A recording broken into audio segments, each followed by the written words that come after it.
नमस्कार, मैं रचना शर्मा चढ़ती कला टाइम टीवी देख रहे सभी दर्शकों का स्वागत करती हूं। आप देख रहे हैं हरियाणा न्यूज। समाचारों की शुरुआत से पहले एक नजर आज की मुख्य सुर्खियों पर।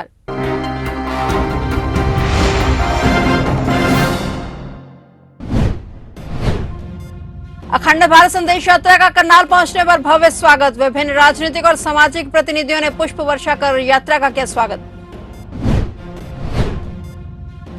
जननायक कर्मचारी मजदूर संघ से जुड़ा हरियाणा परिवहन कर्मचारी संघ, उप मुख्यमंत्री दुष्यंत चौटाला ने किया भव्य स्वागत। जश मर्डर केस मासूम को इंसाफ दिलवाने के लिए सड़कों पर उतरे लोग। जश को इंसाफ दिलाने के लिए फिर से निकाला candle march.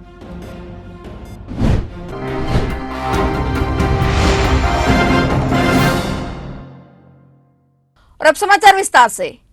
Indian media centre Haryana के सनेदिया में अखंड भारत का संदेश लेकर निकली देश की 131 बेटियों का करनाल में पहुंचने पर भव्य स्वागत किया गया। पत्रकार जगत के लोगों सहित विभिन्न राजनीतिक और सामाजिक जगत के प्रतिनिधियों ने पुष्प वर्षा कर यात्रा का स्वागत किया। इंडियन मीडिया सेंटर करनाल के विभाग संयोजक सुरेंद्र जान की देखरेख में पूरी टीम ने पुष्प वर्षा करके यात्रा का भव्य स्वागत किया। हरियाणा के सचिव नरेंद्र की देखरेख में आयोजित यात्रा के करनाल पहुंचने पर चढ़ती कला ग्रुप के स्टेट ऑफिस की ओर से भी हरियाणा के डायरेक्टर डॉक्टर कृष्ण कुमार संधू की नेतृत्व में पूरे स्टाफ ने पुष्प वर्षा कर अभिनंदन किया। और इस दौरान यात्रा के सम्मान और स्वागत के लिए स्थानीय डीएवी पीजी कॉलेज में विशेष समारोह रखा गया।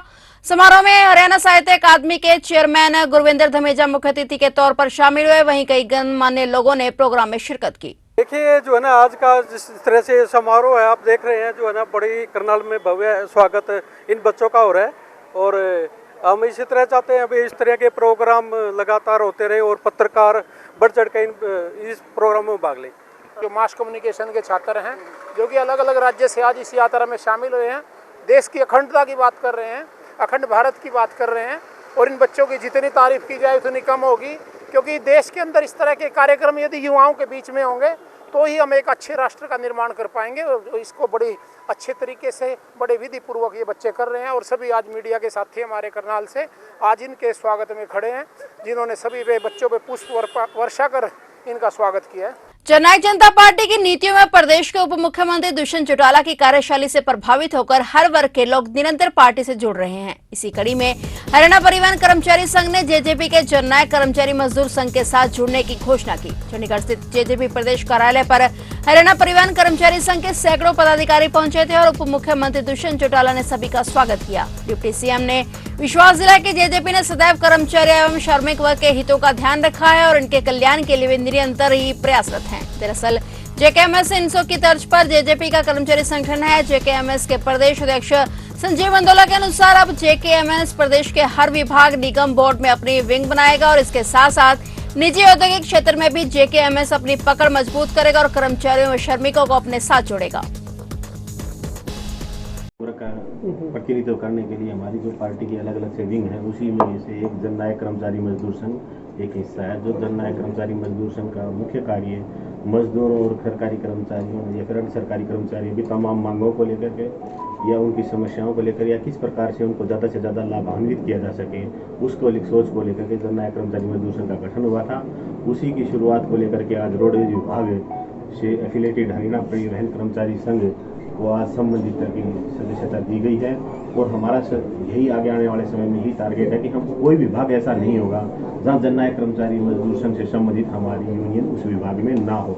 उसके तहत हमारी आंगनबाड़ी से हो, चाहे बिजली बोर्ड से हो, चौकीदार यूनियन से हो या फिर अध्यापकों में हो, जितने भी बड़े सेक्टर में काम विभाग हैं उसमें हमारी, या फिर प्राइवेट डिपार्टमेंट्स हैं, जिस भी जहाँ इंडस्ट्रीज में 500 से ज़्यादा की सदस्यता कर्मचारी वर्कर काम करते हैं, उसमें जननायक कर्मचारी मजदूर संघ अपनी यूनिट खड़ी करेगा।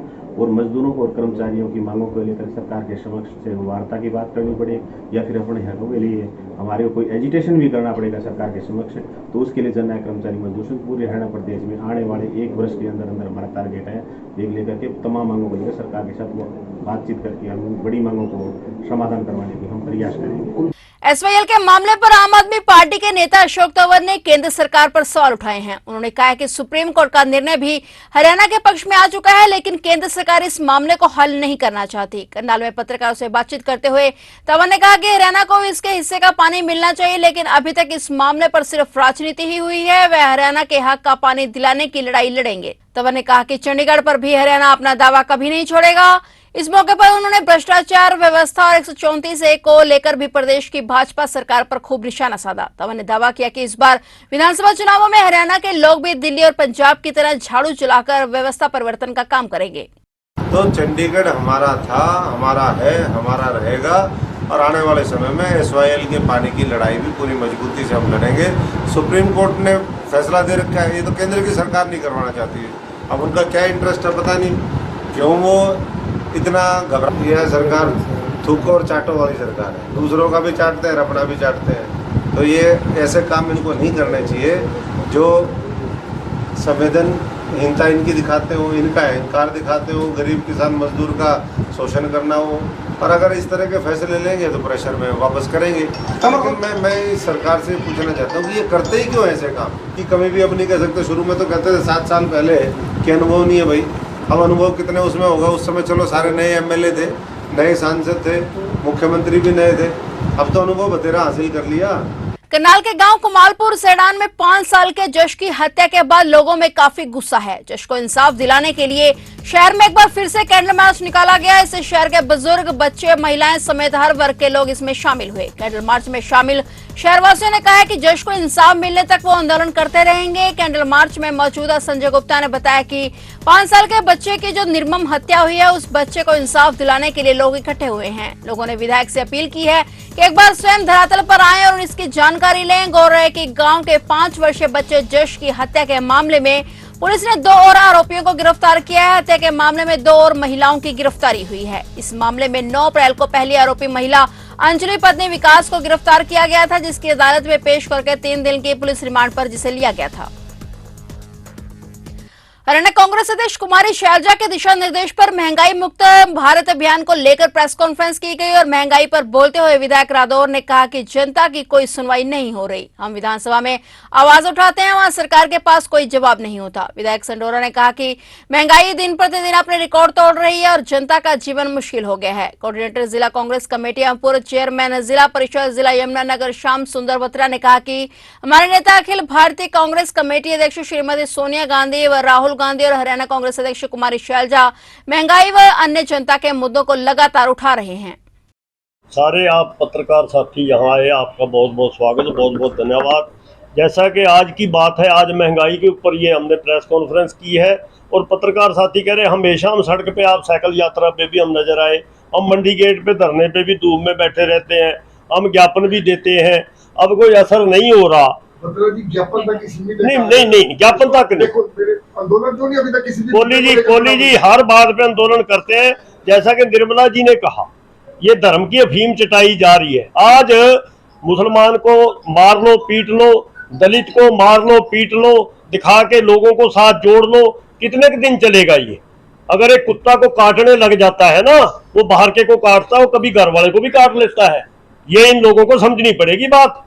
ये बहुत गलत रास्ते पे जा रहा है देश हमारा। या गलत कह रहा हूं मैं, मेरी बात वापस कर दो। ये हमारे देश को बड़े गलत रास्ते पे धकेला जा रहा है। एक मुसलमान को पकड़ा, 20 लोगों ने पकड़ के पीट दिया। एक दलित को पकड़ा, 40 लोगों ने खींच खींच के कुत्ते की तरह पीट दिया और उस पर ताड़ियां मारी, उस पर वोटां ली और सरकार बनाई। आप कहते हो समर्थन मिल गया। कितने दिन मिल जाएगा समर्थन? ऐसे कितने दिन चलेगा देश? ऐसे देश बर्बाद होने की कगार पर है। और मीडिया का भी मैं देखो, आप चंद लोग साथी बैठे हैं, मैं आपका स्वागत करता हूं। कुछ लोग हैं जो बात को उठाते हैं। यानी जिस दिन मोदी इलेक्शन लड़ने लगा था, उससे 6 महीने पहले अदानी ने 36 चैनल खरीदे थे, अंबानी ने 22 चैनल खरीदे थे। जब 58 चैनल है, मोदी करेंगे तो जनता क्या करेगी? उसको धर्म की भीम चटा दो, उसको कुछ और दिखा दो, जो भी दिखाओ। झूठ को सच बनाने में बाहर है कुछ साथी हैं और सबको जागना पड़ेगा। इतनी मारामारी है, या तो लोग अपने कपड़े पाड़ेंगे या भाजपा वालों के पाड़ देंगे। मेरी बात ये नोट कर लो, या तो लोगों को अपने कपड़े पाड़ने पड़ेंगे या भाजपा वालों के पाड़ देंगे। ये समय आएगा, साल बाद आ जाए, 2 साल बाद आ जाए, इसके बगैर और कोई जरिया नहीं। अंग्रेजों से भी देश को आजाद कराया था ना।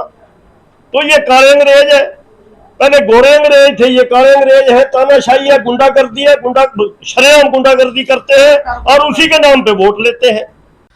फूड एंड सप्लाई विभाग के इंस्पेक्टर को विजिलेंस टीम ने फोन रिकॉर्डिंग के आधार पर गिरफ्तार कर लिया है, जिसे कोर्ट में पेश किया गया, जिसके बाद पूछताछ की जाएगी। बता दें कि लगातार फूड एंड सप्लाई की शिकायतें मिलती रहती हैं। इसके चलते यमुनानगर के फूड सप्लाई इंस्पेक्टर को 20,000 की रिश्वत मांगते एक व्यक्ति ने रिकॉर्डिंग कर ली और उसकी विजिलेंस को सौंप दिया, जहां पर विजिलेंस ने पूछताछ के लिए विजिलेंस दफ्तर बुलाया।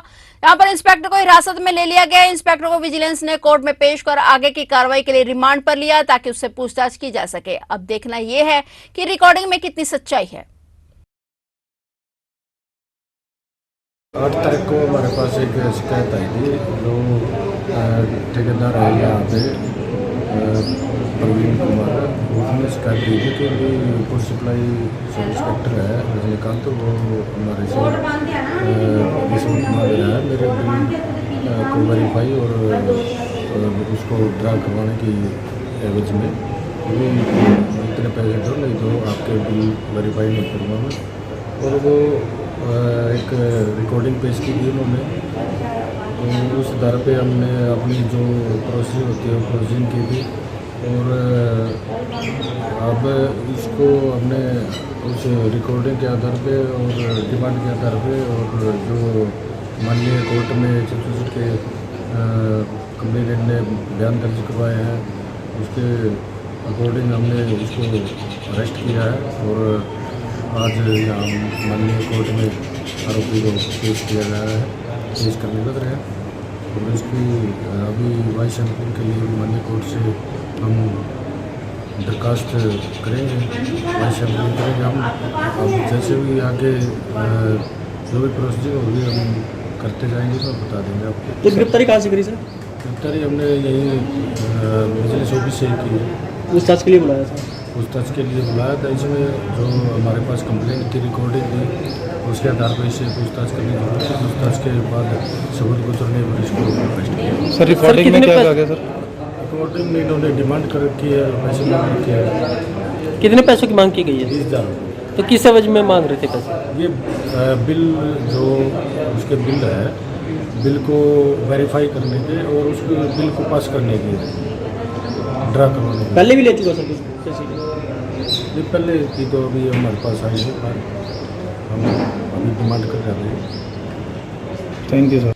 पिहोवा के एक मार्केट में 2 लड़के मुस्लिम समुदाय के पकड़े गए, जो कि हर दुकान की फोटो खींचकर किसी कंपनी में भेज रहे थे। मार्केट वालों ने उनसे पूछा कि तुम ये फोटो क्यों खींच रहे हो, तो उन्होंने कहा कि हमें एक दुकान की एक फोटो खींचने पर 2 रुपए मिलते हैं। मार्केट वालों को उसका जवाब संतोषजनक नहीं लगा और उन्होंने इसकी सिटी थाना पिहोवा के हवाले कर दिया और कहा कि ऐसे शरारती तत्वों से शहर को भारी नुकसान हो सकता है। ये लोग चोरी छुपे हमारी मार्केट और दुकानों की फोटो खींचकर भेजते हैं, इसलिए प्रशासन से विनती है कि इन पर सख्त से सख्त कार्रवाई की जाए ताकि भविष्य में और कोई शरारती तत्व ऐसे गैर कानूनी काम ना करे। जब पत्रकारों से डीएसपी पिहोवा से इस विषय में कुछ जानकारी ली गई तो डीएसपी पिहोवा ने कहा कि अगर इस विषय में कहीं भी यह दोषी पाए जाते हैं तो इन पर जो भी कार्रवाई बनती होगी वो की जाएगी।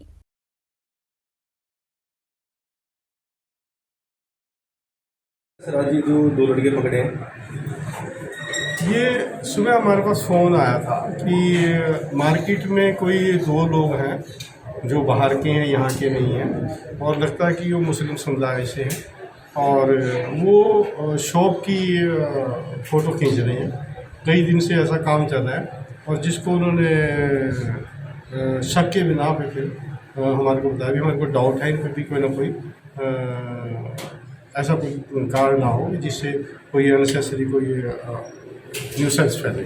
तो उस पर हमने ऐसे ही भेज दिया था और जो लोग भी आए थे वो कंप्लेंट दे रहे हैं, उनको हमने बुला दिया यहाँ। अब उनसे पूछताछ करेंगे कि उन्होंने फ़ोटो क्यों खींची थी और कहाँ किस मतलब के लिए खींची थी। कहाँ के रहने वाले हैं? ये तो समाना से कह रहे हैं, समाना से आए हैं लेकिन मेरठ के रहने वाले हैं। पुराना पता इनका मेरठ का है, लेकिन अभी इन्होंने जो बाइक इनका लिया हमने या इन्होंने अभी हम समाना से आए हैं, वो सारी बातें अभी पूछताछ पे क्लियर करेंगे। सर दोषी पाए जाते तो क्या कार्रवाई की जाएगी? जो भी कार्रवाई है वो करेंगे, उसी उचित कार्रवाई करेंगे। सर इनका कुछ आईडी प्रूफ भी मिला? आईडी प्रूफ इनके आधार कार्ड हैं और जो इसका बाइक है इसके फादर के नाम है और दूसरा इनका लाइसेंस भी मिला है। यहाँ किस लिए आए थे तुम लोग? हैं? शॉप्स की फोटो खींचने के लिए लोकेशन उससे क्या बेनिफिट होता है फोटो खींचने से तुम्हें? पर दुकान दूर से मिलता है और कितने दिन से आ रहे थे? आज कल आए यहाँ पे आ जाए आप कहाँ से आए हो आप यहाँ? कौन से शहर से आए हो? हम समाना पंजाब कब आए यहाँ? कल समाना आए थे आज यहाँ किस टाइम आए? यहाँ आए 8 बजे। समाना कहाँ रुके थे? पंजपीर पंजपी होटल पंजपीर पीर पे रुके थे कहीं पे। तो यहाँ कितने बजे पहुँचे? 8 बजे किसके पास आए? मार्केट में तो आए हो, किसके पास आए हो यहाँ? यहाँ किसी के पास नहीं, डायरेक्ट मार्केट में। यहाँ तुम्हारी जान पहचान किसी से नहीं? तो तुम्हें मार्केट का कैसे पता चल गया भी वहाँ पे मार्केट है? हम कल समाना जा रहे थे तो लोकेशन चेक करी गई, मार्केट हुई भी नहीं। तो यहाँ की मार्केट वो किसी ने बताई तुम्हें? उस मार्केट तो उसके अलावा और भी थी। ऐप के अंदर जब जाते हैं ना, जहाँ पे ऐप खोलो को वहाँ की लोकेशन आ जाती है। अगर हुआ होता है तो पीले कलर का निशान आता है, हुआ नहीं होता तो पीले कलर का निशान नहीं आता। तो क्या समाना से आते हुए रास्ते में 4-5 शहर पड़ते हैं, सबकी कर ली है? मुजफ्फरनगर से आ रहे थे, करनाल तक हुआ है, तो ये रास्ते में पेवा पड़ा था, ये हुआ नहीं था, तो हम डायरेक्ट समाना दरगाह पे रुके। वहाँ हमारा कोई पैसा नहीं लग रहा था रुकने का ना खाने का।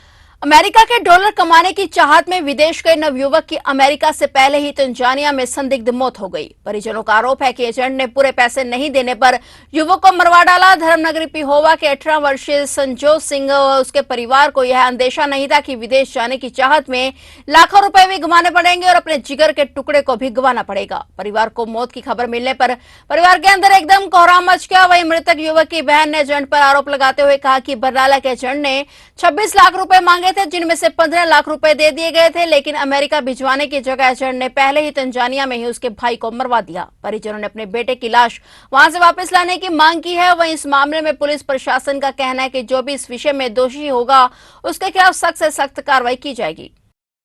किन्नियां चक्कर तजानिया बचाता, तजानिया दे विच 13 दिन दे विच साडा मुंडा मरवाता। मेरे को पैसे मंगता सी, मैं कहा तेरे नाल पहुंच के गल कीती हुई है, कहना नहीं मेरे बड़े पैसे चाहिए ने, अभी पैसे तो ना की पहुंच के देंगे। साडे मुंडा रातों रात मरवाता, जिदन के उदन ही मुंडा मरवाता। किसने मरवाया? संजय सैनी ने। कहाँ का रहने वाला जी? ये बरनाले का।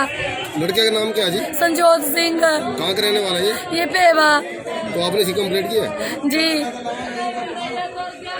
मुंडा छोटी उम्र का 18 साल का, कोई समझ नहीं, कोई गल नहीं हैगी, कुछ भी नहीं। मुंडे ने मेरे नाल 10 बजे तक गल की रात को, उस तो बाद मुंडे का नैट बंद किया गया। मुंडा शो ही नहीं होया ना, सारा दिन मैंने फोन किया। कल मैंने पता लगे साडा मुंडा मार के उन्होंने फांसी का बंदा पा के खड़ा करता। मुंडे नूं सानूं ओहदी डेड बॉडी चाहिए, मैंने मुंडे डेड बॉडी चाहिए है। सर उसने संदीप ने एप्लीकेशन दी है जी कि मेरा भतीजा नवजोत सिंह को 6 महीने पहले अमेरिका भेजने के लिए हमारी राजपाल कश्यप एजेंट है उससे बात हुई थी जी। इसने उसको मेरे भतीजे को कीनिया भेज दिया था जी। फिर वहाँ कीनिया होटल में रहा, फिर उसने जी अपना 3 महीने बाद राजपाल एजेंट ने जवाब दे दिया मैं मेरे बस की बात नहीं है, तो मैं इसको अमेरिका भेज सकता हूँ जी। तो हमने फिर बरनाले का एजेंट संजय सैनी, तो उससे बात होगी हमारी जी, वो बोले मैं भेज देंगे जी। फिर संजय सैनी ने 30/3 को तजानिया भेज दिया मेरे भतीजे को जी। और फिर परसों उससे बात हुई, वो जवाब देगा मैं नहीं भेज सकता आगे जी। फिर हमारी बातचीत हुई, मानजर कह दिया। तो कल मेरे भतीजे ने वहाँ आत्महत्या कर ली होटल में जी। फिर हमने पर्चा दर्ज कर दिया जी। फिर उनने नंबर दिया जी, वहाँ होटल के मैनेजर का नंबर दिया जी। फिर मेरी बात हुई होटल के मैनेजर से जी।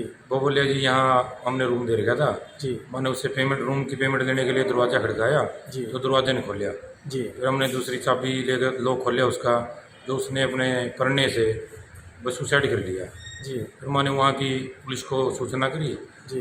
पुलिस ने अपना उसको ले गया हॉस्पिटल में पोस्टमार्टम के लिए।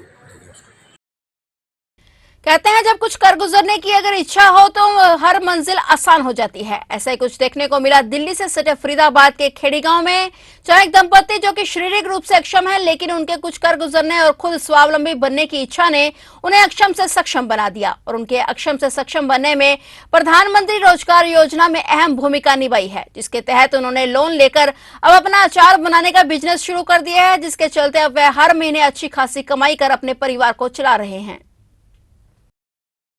तो सर हमने एक्चुअली स्ट्रगल बहुत किया है, बट हमारी स्ट्रगल के साथ में हमारे साथ देने वाले बहुत लोग हमें मिले। जैसे अनिल जी थे, अनिल जी ने हमारी बहुत मदद करी, बिना किसी अधिक परेशानी के हमें आसानी से लोन मिला और हर कदम पे इन्होंने हमारी मदद करी, किस तरीके से आगे जाना है, किससे मिलना है, तो वहां तक उन्होंने हमारा पूरा सहयोग दिया। क्या मानते हो, कैसा लगता है आपको, आपके दिव्यांगता कहीं आड़े नहीं आती? नहीं सर, ऐसा कुछ नहीं। अब ऐसा कुछ महसूस नहीं होता है। अब लगता है कि हम लोग अपने लेवल पे कुछ कर रहे हैं और स्वावलंबन की तरफ हम लोग जा रहे हैं। अब हम लोग अपने काम को आगे बढ़ाने में सोच रहे हैं। तो लोन से काफी मदद मिली? हाँ सर, लोन से एक्चुअली हम लोग जो पहले हाथ से काम करते थे वो लोन की वजह से हमने मशीनें ली जिनसे हमारा काम आसान हो। जैसे हमने मसाले पीसना और ये सारे काम, किसी चीज को काटना, वो सारा काम हम मशीनों से कर रहे हैं, जिससे हमारा प्रोडक्शन बढ़ा और हमारी इनकम पे बहुत ज्यादा फर्क पड़ा था।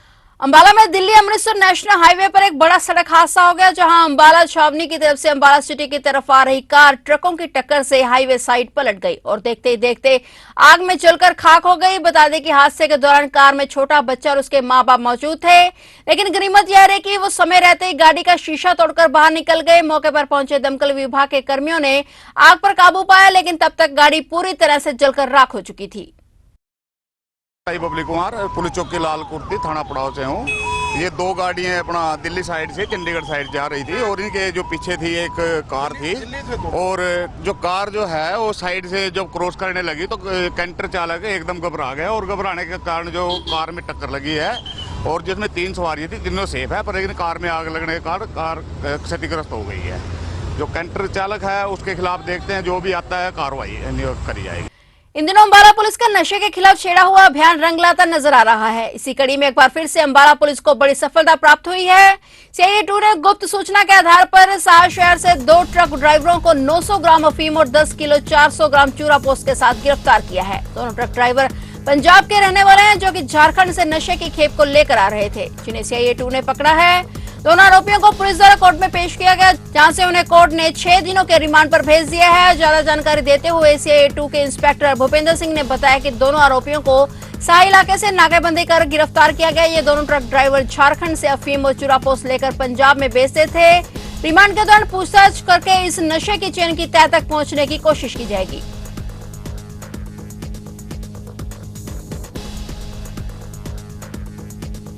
सर, हमें इन्फॉर्मेशन मिली थी कि भी 2 जो पंजाब के रहने वाले ट्रक ड्राइवर हैं, अपनी अपनी गाड़ियों में वो झारखंड से अफीम और चूरा पोस्त लेके आते हैं और आगे सप्लाई करते हैं। इस सूचना के आधार पे सब इंस्पेक्टर दलवीर सिंह और उसकी टीम ने साहा में नाकाबंदी की और 2 ट्रकों को काबू किया। एक ट्रक में से 920 ग्राम अफीम और दूसरे ट्रक में से 10 किलो 400 ग्राम चूरा पोस्त बरामद हुआ। आज इनको कोर्ट में पेश किया और माननीय कोर्ट ने इनको 6 दिन के पुलिस रिमांड में हैंडेड ओवर किए। क्या करते थे, नशे का बेचने का काम करते थे? हाँ, ये वहाँ से झारखंड से सस्ते माल ले आके और आगे महंगे दामों पे लोगों को बेचते थे। ये किस चीज़ की आड़ में सर लेके आते थे? ये दरअसल इनकी अपनी गाड़ियाँ हैं, इधर से पंजाब से सामान लोड करके झारखंड जाते थे, वहाँ खाली करने के बाद उधर से सामान लोड करते थे और उस सामान की आड़ में ही ये चूरा पोस्त और ओपीएम इसमें लोड कर लेते थे। अब इन गाड़ियों में पाइप लोड थे जिसमें ये छुपा के लाए, इसलिए सर इनका पुलिस रिमांड लिया है और वहाँ पे जाएंगे और जो सप्लायर है उसको काबू करने की कोशिश करेंगे। फिलहाल हरियाणा के समाचारों में इतना ही और नए समाचारों के साथ फिर से हाजिर होंगे। तब तक के लिए देखते रहिए चढ़ती कला टाइम टीवी।